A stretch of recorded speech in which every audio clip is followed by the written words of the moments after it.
I'm really happy to be here tonight, and I'm going to introduce our guest of honor. I wanted to tell you that People magazine called him one of the top 10 most successful young people in Hollywood.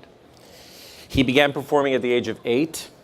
At the age of 15, he had already landed gigs at world-renowned comedy clubs in Los Angeles like the Improv, the Laugh Factory, Comedy Store. At 17, he became the youngest staff writer in television history at Nickelodeon, which would become a home for him. And he's come a long way since then as an actor, a musician, a stand-up comic, a television host, a producer, entrepreneur, philanthropist, father, and now an author. Ladies and gentlemen, my friend Nick Cannon. How you guys doing? Woo! Hello. Yes, sir. You are everywhere. I mean, you're doing everything.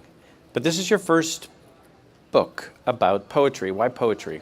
Oh, man, I feel like poetry is definitely the best form of expression. There's no right or wrong way to do it, and it allows you to tap into your creativity in such a way that, you know, it's an emotional connection, so it's really cool. And this book came out of an inspiration from when you were a kid. Can you talk a little bit about that? Yeah, I honestly was inspired by several things. I mean, poetry in general, but the first poet that I was truly inspired by and introduced me to the world was Shel Silverstein.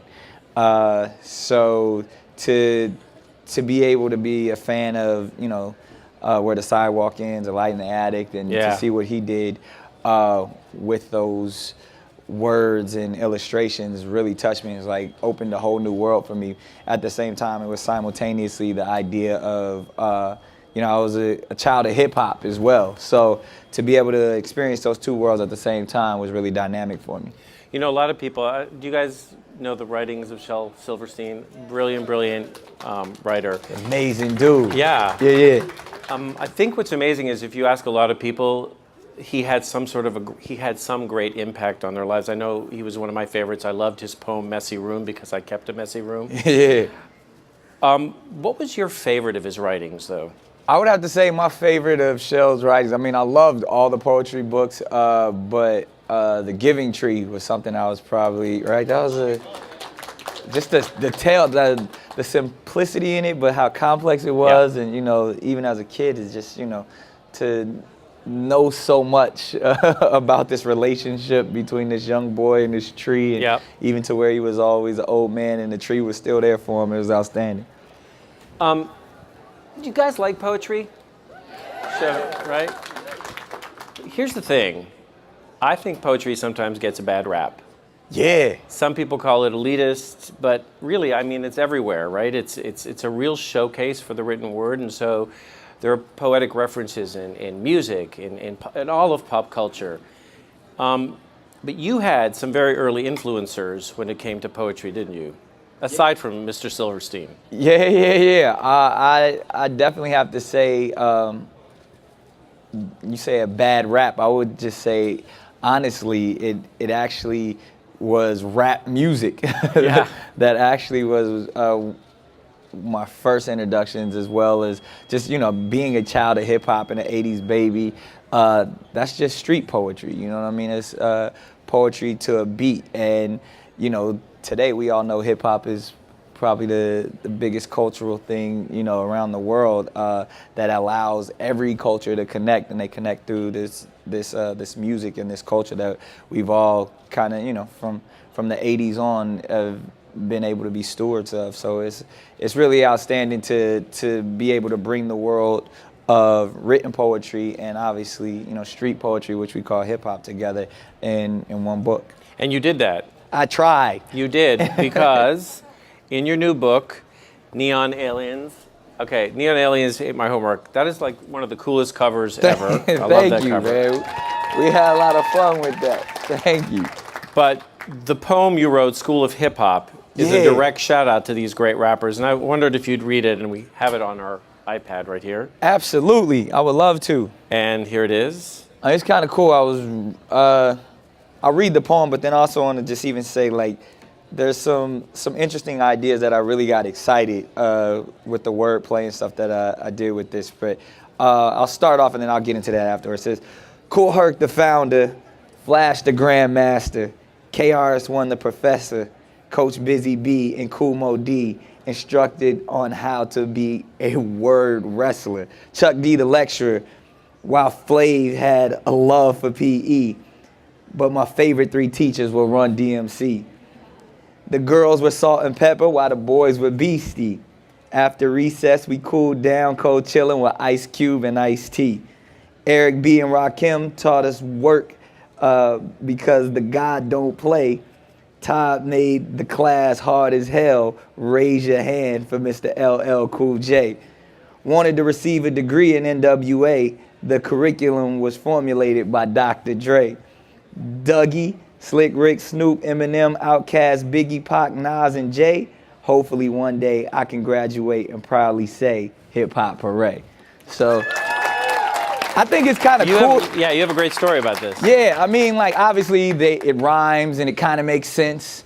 But for anybody, this is really like a history lesson in hip hop if you really pay attention, because Kool Herc is really the founder of hip hop. He was the first person to actually take what was called toasting in Jamaica, where they would have dance hall parties in Jamaica, and there would be a guy that would get on the mic and toast, while there was someone else playing music. So he took that idea of toasting and brought it to the Bronx, and he was literally the first person to take, his mother's turntables and speakers and put it and have a party and talk over the records. So him being the founder, and then, as we all know, Grandmaster Flash, it says Flash is the Grandmaster. He's the one that really turned into an art form, and to this day is still, one of the greatest, if not the greatest DJ.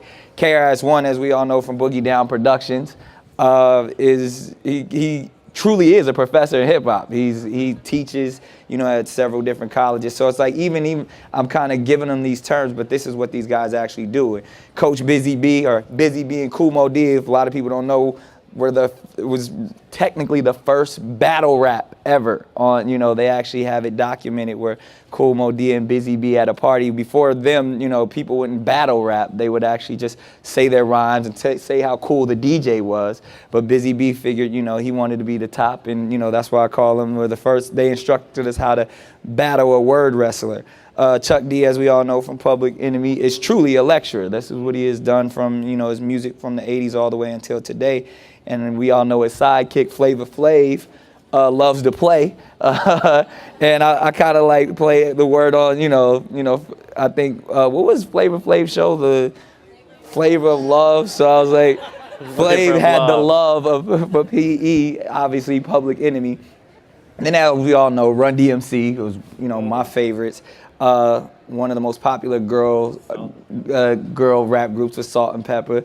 As we know, the boys are Beastie. And then I just started naming some of our favorites. But it was just a really cool wordplay on how, some of the greats and the best to ever do it. You get a quick history lesson in a small poem. So I get really excited and passionate about that one. He does. Yeah. I love this book. I do. I think this book is amazing. I love the title. Thank you. But I'm going to, if you don't mind, I'm going to steal your thunder for just a moment. Uh-oh. I am. I'm going to read, one of my favorites in this book is a poem called Put on a Smile. It's simple and to the point and powerful. Be who you are, not who the world wants you to be. Love yourself, not the person the world wants to see. Embrace your flaws and turn them into a style. The best kind of fashion is when you put on a smile. Here's the thing.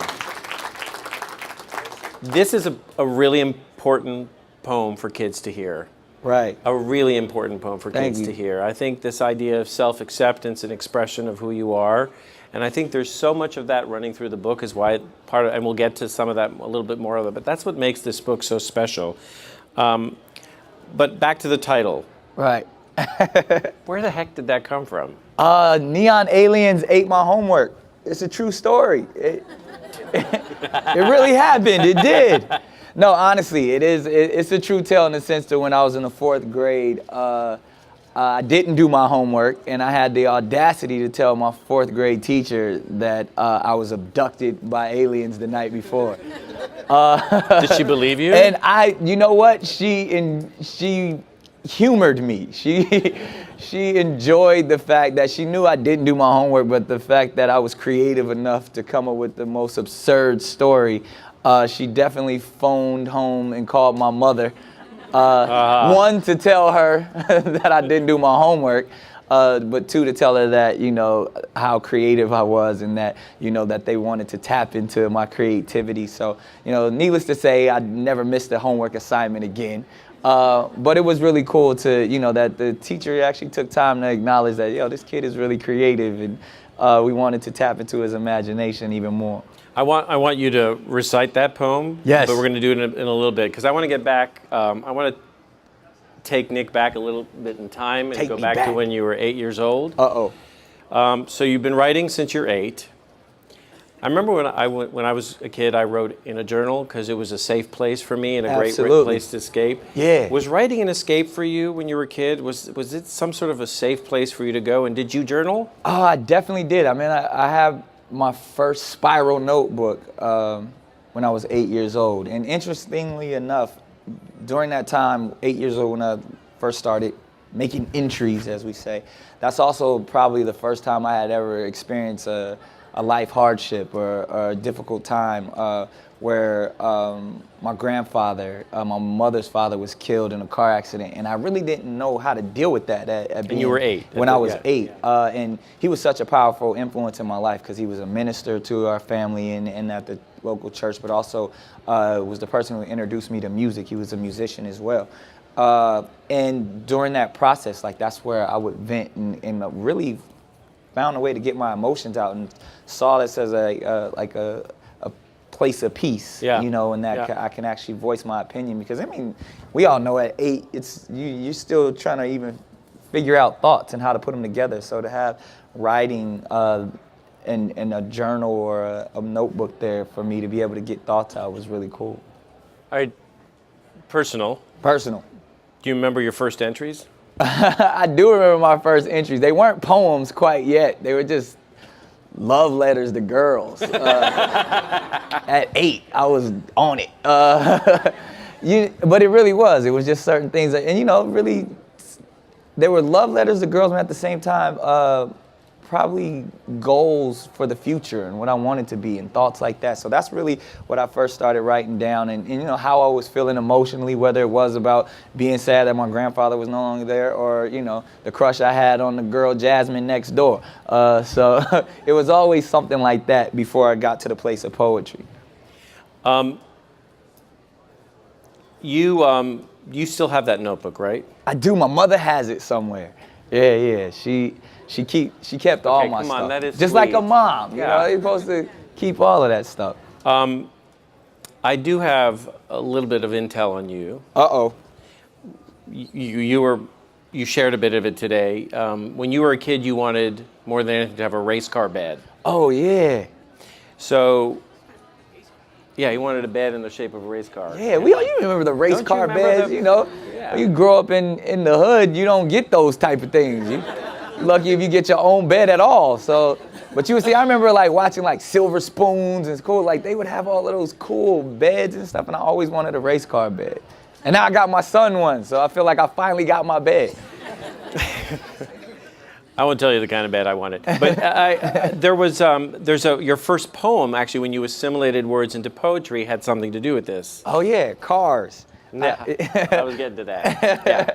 No, yeah, from the race car bed to obviously, my love for motor vehicles. I've always had a love for cars, even at a young age. You know this one by heart. I do. This is your first poem, 8 years old. First poem I ever wrote, so please don't judge me. I was 8. Lamborghini, Ferrari, Mercedes-Benz. To get one of these, you got to have ends. Talking about dollars, in other words, big bucks. You can't go riding in those farmer trucks. Cars. I was 8. It was good though for an 8-year-old. I think it still holds up. Yeah. Pretty good. Yeah. Speaking of which, what when you look back at your notebook, when you can steal it away from your mother, what is Nick now, adult Nick, think about those early writings? Pretty impressed. Yeah? I mean, honestly, I joke a little bit, but obviously you get to go back. I mean, that's the beauty of writing, is to where you can see the mindset you were in or the thought process that you had at that Yeah. time. And, like I said, starting at 8 and, through my elementary to junior high school years to high school, it's like, oh, wow, some things I felt like I was really in tune on certain things. And some things like, oh, man, I didn't know anything at that time. But it was just like still being able to express yourself and the emotions that were on the paper are pretty cool. So you grew up in you spent time between Charlotte, North Carolina, and San Diego. Yeah. So growing up in inner city San Diego, that was part of the inspiration for some of your poems and Yeah. Neon Aliens. I was wondering if you would. I love this one. Oh, thank you. I wonder if you'd read it. Weird Concrete. Oh, yeah, absolutely. And it's funny, like, you say things like, oh, you grew up in the tough streets of San Diego. That doesn't even sound right. Like, if you say San Diego, you think like surfboards and Mini Coopers. But Yeah. Growing up in a small section called Southeast San Diego that was closer to the border of Tijuana and stuff, it was a little tough. And it was a weird neighborhood just in that sense, to where, it was a low income environment. But at the same time, I was so proud to be from there. And still the scenery around it was still beautiful in my sense. So that's Sure. kind of where the idea of Weird Concrete came from. So it says, we grew up on weird concrete. Guess that's why we never feared concrete. Every color is more vibrant on revered concrete. You could even see the beauty in the blood-smeared concrete. We live far away from top-tier concrete, that we feel ownership because we raised and reared concrete. Our morals, goals, and most of all, our word appeared concrete. Yeah, we keep it real, even on genetically engineered concrete. Though it was hard and rough, we persevered concrete. When school let out, we cheered concrete. We learned to love it when those above it jeered concrete. We were taught to protect ours when enemies neared concrete. We came from genuine tough love known as sincere concrete. We used our strength to rise above as we cleared concrete. Sometimes we tried to run away from it, but it never disappeared concrete. Remember, our forefathers and ancestors pioneered concrete. That's why we should never snicker or sneer concrete, because of those who marched and volunteered concrete. They allow us today to sway and walk cavalier concrete. Footsteps, handprints, date of birth, or that special year concrete. In the distance, outsiders looked over and peered concrete, but they will never know how it feels to be speared concrete. Covered and smothered, immortalized as frontier concrete. Mixtures of love and pain we blocked and interfered concrete. Listen closely to my heart and you can hear concrete. Trust and believe, I live for this weird concrete.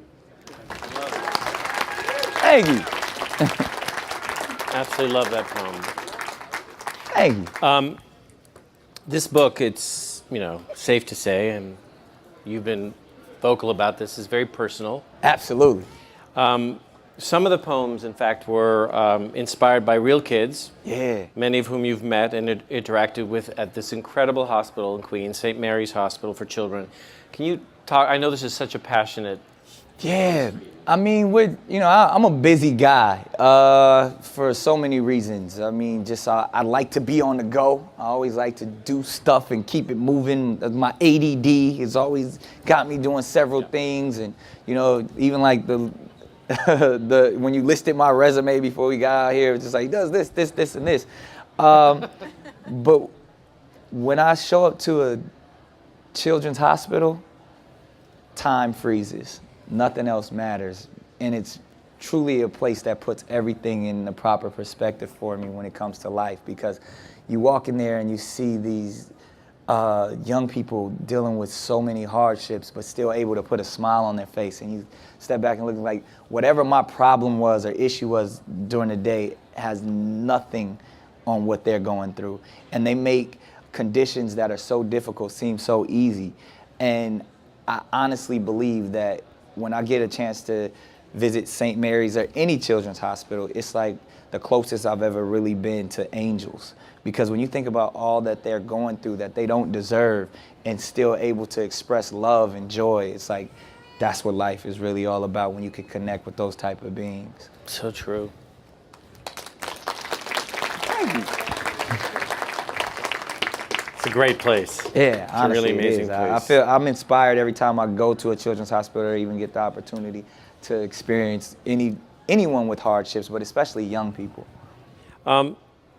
Shift gears just a little here to Okay. talk about illustrations, because the illustrations in this book, I mean, even when you think about Shel Silverstein, those illustrations enhanced his iconic, words, yeah. right.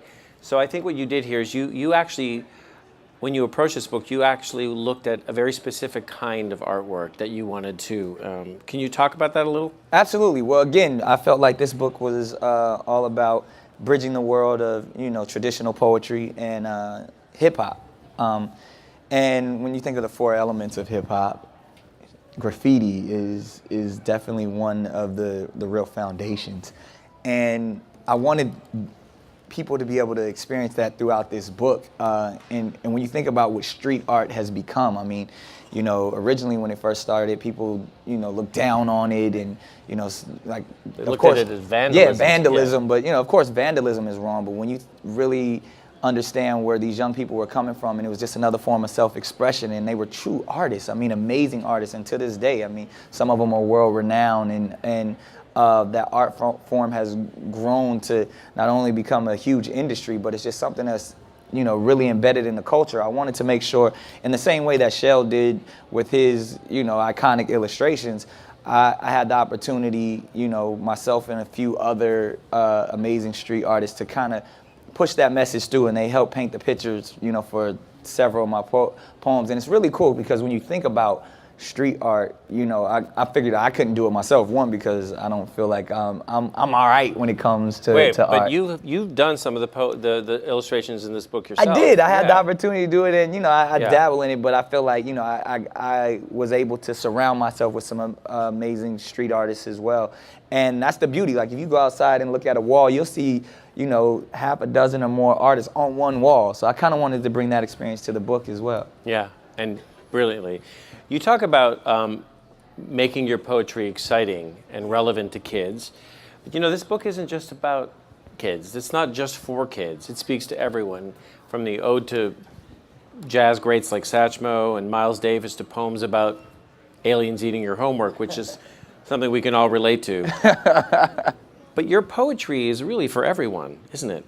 It truly is, and I mean, not to sound like a broken record, but it goes back to being inspired by Shel. When you think about all of his poems, like I have a love and affinity for his work just as much today as I did when I was introduced to it when I was 8, and I feel like it's the same idea and concept of which I'm trying to convey and hopefully get the opportunity to accomplish is I write about issues and ideas that we all have, Yeah. but try to make it as simple and as open and as free for a young child to accept and enjoy as well. So that's kind of the concept. Was like I wanted the simplicity, but I still wanted to have the weight and the heart in the same way that the poems when growing up that I experienced. So on that note, what do you want most for kids and adults, anyone here in this room? What do you want them to take away from this book? I would love for people to take away fun. I mean, I had fun writing it and putting it all together.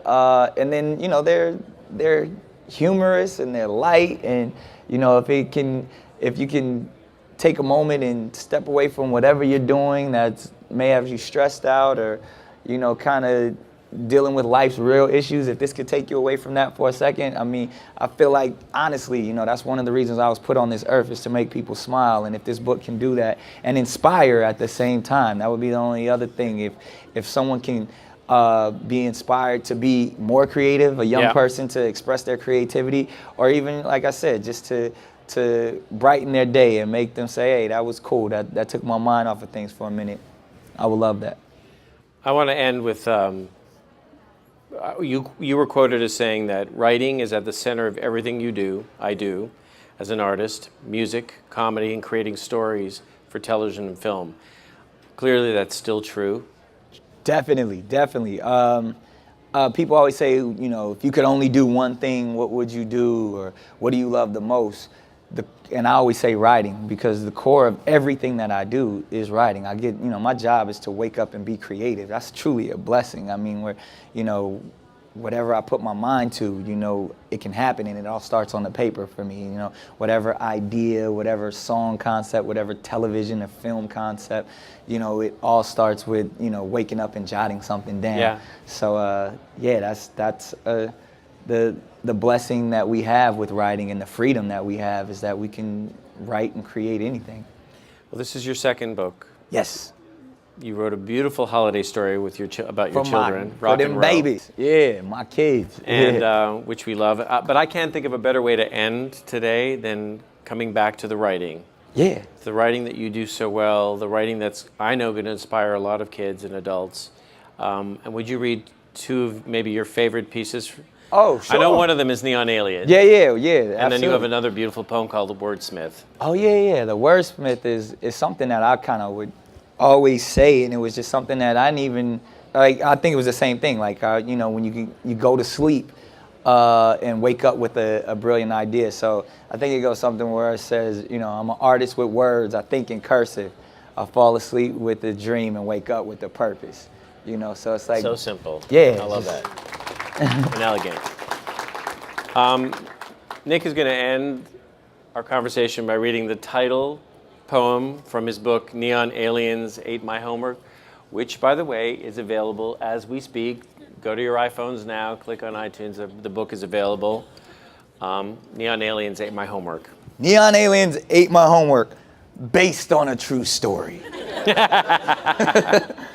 Okay, I know this sounds totally berserk, but last night, neon aliens ate my homework. They zoomed down right above my home and zapped me up inside their dome. These little green guys glow brightly in the dark. Their dripping fangs snap with the force of a shark. I was scared out of my wits, not knowing my fate, thinking to myself, I'm gonna be next on their plate. What would satisfy the hunger of these guys? Would they leave me alone if they heard my cries? I offered them my notebook and even my backpack. I feared they could make me disappear with the zip zap. The aliens weren't done. They still wanted something to eat. So I took out my totally finished algebra worksheet. That did the trick, and they sent me home without warning. When I got back, it was 8 o'clock the next morning. I ran in the house and cried for my mom. She hugged me tight and told me to keep calm. Mom said, just tell your teacher the whole story.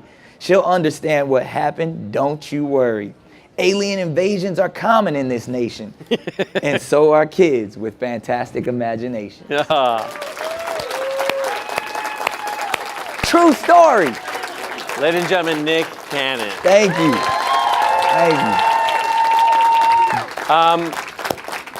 We are going to take some questions from the house, and I think we have somebody walking around with a microphone, so make sure you ask your question in the mic. Wait, what's your name? What's up? What's your name, man? I'm Jeremiah Williams. All right, Jeremiah. Mr. Williams. And I'm 9. And he's Great 9. age. Yeah. How was Real Husbands of Hollywood for you? Your mama let you watch that show? You're only 9 years old. Now, you know what? That show is some of the most fun I've ever had. When you think about, Kevin Hart and I came up in the game together since we were youngsters. And to be able to, share success and kind of grow with your friends is amazing. And then to be able to act silly on set and, make a TV show is one of those things where it's like, I can't believe they're actually paying us to do this, because I'm just hanging out with my friends, coming up with the most absurd and silly concepts, and it makes for great television. You guys watch that show, Real Husbands of Hollywood? It's fun. So, it's all Kevin Hart's fault, though. If anything, if it spoils your 9-year-old mind, blame it on Kevin. Didn't you just lose to him at the NBA Challenge? Well, technically, Wait a minute. I mean, it's a team effort. Okay, all right. We won the game. Yeah. He actually still got You MVP. won the dancing, though. Yeah, I don't even understand. How do you lose the game but still get MVP? But, Kevin's a good guy. But you showed him your moves. Yeah, I I mean, had to, he can't beat me in a dance battle. I got a mean running man.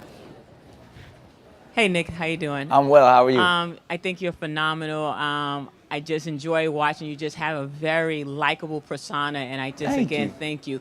I have a 9-year-old cousin who is writing screenplays at this moment. Wow. And I just think it's awesome. He tells these stories. What advice can you give me to go back to share with his parents to encourage him to keep just doing what he does? That's what I say. Keep going. I mean, I was a young person like that. To me, there were no limitations. I didn't know limitations, and I believe that's one of the reasons why I'm where I am today is because no one told me no. And the people who did tell me no, they were drowned out by all the positive people that were telling me I could do whatever I wanted to do. So I truly believe, keep going more. Just encourage and if there is any way, because on the flip side, and I tell this to a lot of the people when I'm hosting America's Got Talent, throwing your young people in adult situations too quickly is dangerous. But allowing them to thrive amongst their peers is amazing. So I know a lot of parents and even teachers at times want to put their kids in an adult environment because they are so talented, or they may even be geniuses in a sense. But sometimes when you put children in adult situations, and especially when they become judgmental situations, that gets a little scary. So as long as you allow them to be a child and to be childlike and to understand that there are no limitations to their imagination, that's really what it's all about. Hi, Nick. How are you? I'm good. How are you? Good. I actually want to follow behind that question because I'm an author myself. I'm a first-time published author, and I have cerebral palsy. Pleasure to meet you, sir. And congratulations on your book. Thank you. You're a huge inspiration. I actually got a copy here for you as a gift. Thank you. It has tips on how to overcome any situation for those who are going through anything in life. And it was actually inspired by my favorite singer, Beyonce, and I got the chance to meet with her last year. That's what's up. And you got to meet it's with been Queen doing Bee. well. Yeah, so I just wanted to give you that, and I just Thank wanted to get some tips on how to, continue to be a successful writer. Oh, man, I need to get some tips from you. How you going to get some tips from me? Beyonce ain't read my book. She will. No, this is awesome. I mean, again, I'm inspired by you, so I can't wait to crack this open and read it. But then at the same time, man, it's continue on. I mean, from one creative to another. I mean, we got to continue to surround ourselves with other creative people and feed off of that energy. So I'm inspired by you. Hopefully, you're inspired by me, and together we can continue to inspire others. Can I just add something also from the publisher's perspective? You're published already. That's like amazing, by the way. Just so you know, it's not easy to get a book published. It's a real book. Like, my book don't got this many words. My Instagram and my email's in there, so. Oh, good. I'm there you following It's you on the immediately. left-hand side of the page, like when you first open it. So. Oh, absolutely. I got it all. Congratulations. I autographed it and everything for you. So. Thank you, man. I really appreciate this. Enjoy. It's a great gift. I appreciate No it. Thank you. problem. Yes, hi, Nick. Just a sort of a personal question. I'm a father, have 4 kids. Awesome. I grew up in a very different neighborhood, very different country in Colombia to my wow. kids, and my kids are in a better position. Being a father yourself, Yeah. and having kids who are probably growing differently than you are, what is the one advice? Because I'm always giving my kids advice, but I always Right. figure there's one that's going to stuck. Yeah. hopefully. Yeah, I deal with that daily. I think about that all the time. I mean, obviously, when becoming a parent, you find out that you don't know as much as you think you know. So every day I have certain messages that I wish to convey, and I kind of want to make sure I could kind of, not be convoluted with the ideas, but just as clear. And, because when you're dealing with these impressionable minds, you want the right things to go to them. I think in my situation with my two children, just establishing love and normalcy and acceptance regardless of whatever else is around is what I try to focus on the most. Allowing them to be the individuals that they want to be. But at the same time, being a parent and setting proper boundaries, but at the same time allowing them to be as free-flowing and as loving as possible and feel loved. I always feel like, because everybody has their own way of raising and what's right and what's wrong. But I think if the core idea is unconditional love, you can't go wrong. I couldn't agree more. Yeah. Hi, Nick. My name is Willette. I didn't get a chance to finish reading your book, but I did read various excerpts of it, and I knew you grew up as a spiritual young man. Yes. And I knew that influenced you a lot through reading some of the passages in your book. Will you do things for children to realize that just because you're 8 doesn't mean you can't be spiritual? Oh, yeah. I mean, spirituality is my life. I mean, and I feel like I have a new idea of spirituality, and I think I try to convey that in a way to where I go against the grain. I mean, being a kid who was a PK, as they call it, a preacher's kid, there's very traditional ideas that you grow up with, and if you've ever experienced a PK, we're very rebellious. Because we have knowledge of what, our parents may have taught us in whatever religion that we believe, but we still want to be just as cool and just as much as accepted as all the other kids. So I was in this weird, unorthodox upbringing of a kid who wanted to be different and really was different because of my upbringing. So as much as I wanted to be cool, I could never be allowed in the cool crowd because of my spiritual upbringing. So today I feel like I can do everything and still have a strong spiritual base and understand that we all, whatever it is that you believe, you understand that, this universe is real and you find yourself within it however you wish to find yourself. So I encourage everyone just to tap into their inner self, and whatever journey or whatever path or map that you take, that you follow that and believe in it wholeheartedly, and it's going to work for you. So that's truly the idea that even with my own children, I want them to understand that the spirituality comes from within themselves first, and then to make sense of it, they need to go out and find that, research that, and I feel like that's the core of spirituality. Not to get too deep into it, but it's just finding your inner self and finding your inner peace that helps guide you through this silly thing we call life. I think your mother and father would be so proud of you right now. I hope so. do. My mom's shopping for curtains in the city somewhere. Hello, Mr. Cannon. How are you? I'm Jossie. Can we speak up just a little? I'm Jocelyn? Jossie. Jossie, nice Yes, to meet yes. you, Jossie. It's funny, I just walked down the block and said, oh my gosh, Nick Cannon's in the Apple store. Like, what? I didn't even know. Oh, that's cool. yeah, Welcome. Glad you came. Thank you. I actually did an interview with Kaylani. Oh, yeah. Yeah, last week I worked for Mass Appeal. Oh, dope. And I wanted you to look at the finished piece if you could and just... Absolutely. One, thank you, because, we are big fans of Mass Appeal. And just so I can kind of give you guys a little background on what she's talking about, because this is a really cool story. You'll really enjoy this story. Okay. So a few seasons ago on America's Got Talent, there was this amazing group called Pop Life. And they're an all-kid band, and I think the oldest member might have been like 16. And the lead singer of the band was this young lady by the name of Kaylani. And they were from the Bay Area, and they came in 3rd place on America's Got Talent. I want to say it was season 6, I believe.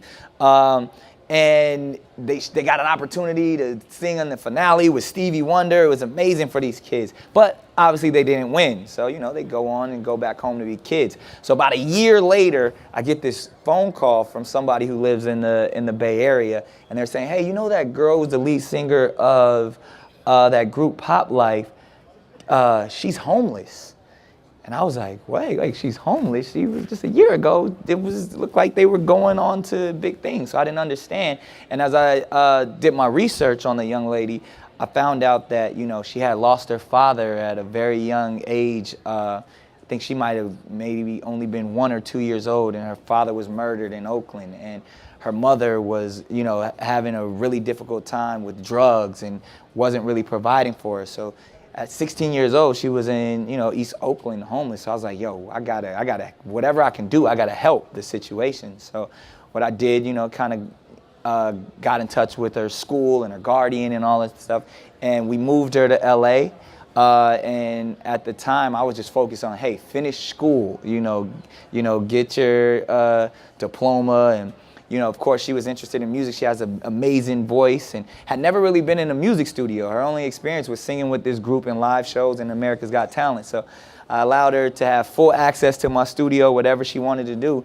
And cut to today, now she's, you know, a signed artist to my record label and doing tremendous things. She's performing at 12 shows at South by Southwest this year. Was on the road with G-Eazy and looks like to be like one of the most prolific writers of her generation, because she's still so young, but at the same time has lived such an amazing life. So she has so many great stories to tell. And she can sing. And she can really can sing. She's amazing. So Yeah. we're hoping, you know, fingers crossed, you guys can look her up. She has an amazing SoundCloud, mixtapes and everything. Her name is Kehlani. She's the real deal. They're calling her the next Lauryn Hill. So you guys should definitely check her out. Yeah. This is one of my favorite books of the year. Certainly my favorite poetry book of the year. Thank you so much for writing it. And I'd just like to know what you're working on next for books. Book-wise, I mean, obviously, to me, this world, if I can continue to write poetry in the same fashion, like I said, you know, I'm super inspired by Mr. Shel Silverstein. So, you know, from A Light and Attic to Where the Sidewalk Ends, and you know, all his other outstanding books. I would love to do another poetry book in this same form. So that's what we're working on. But even at the same time, I got so many other different cool ideas that we're working on with the great people at Scholastic. So you'll see a lot more from me in this field. Thank you all. Listen, you're in the right place. So tap onto your iPhones and iPads and you can download this amazing book, Neon Aliens Ate My Homework, the amazing Nick Cannon. Thank you. The amazing Billy D. Michelle.